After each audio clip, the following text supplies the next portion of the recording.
যে তুমি পার্টিসিপেট করো নি কিন্তু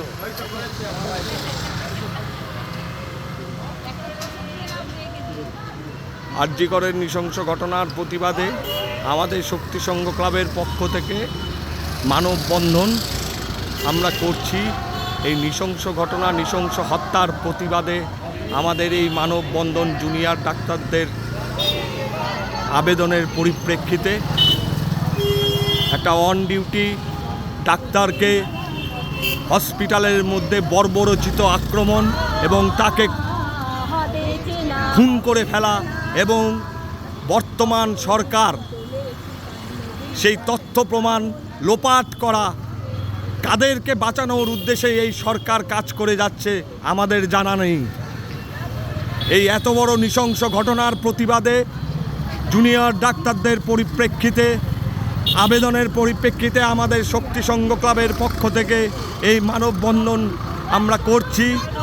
আমরা চাই আমাদের বোনের বিচার। এই বিচার চাওয়ার জন্য আমাদের যতদূর লড়তে হয় এবং আমরা লড়ার জন্য প্রস্তুত আছি। জুনিয়র ডাক্তারদের কাছে আবেদন, আপনারা শুধু লড়ে যান, আমরা আপনাদের পাশে আছি। আপনারা শুধু ডাক দেবেন। পশ্চিমবঙ্গের সমস্ত সাধারণ গণতন্ত্র প্রিয় মানুষ আপনাদের সাথে আছে। আপনারা কোনো সময় মনোবল হারাবেন না, আমরা আপনাদের পাশে আছি। এই বর্বরোচিত আক্রমণের উপযুক্ত বিচার না পেয়ে আমরা এই লড়াই থেকে সরব না। সমস্ত মানুষকে আবেদন করছি, এখনও যারা ঘরে বসে বসে ভাবছেন যে আমার বাড়িতে তো কিছু হয়নি, তাদের একবার বিবেকটা জাগ্রত হোক।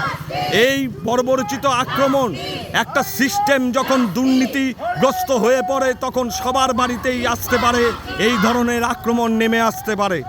একবার মনে রাখবেন, যারা এখনো ঘরে বসে ভাবছেন যে নামবো কি নামবো না, তাদের কাছেও আমরা আবেদন, সমস্ত মা দিদি বোনদের কাছে আবেদন যে একটা নারীকে এইভাবে হত্যা করে যে দুষ্কৃতীরা, তার এগেইনস্টে আপনারা ধর্ম বর্ণ নির্বিশেষে সবাই পথে নামুন।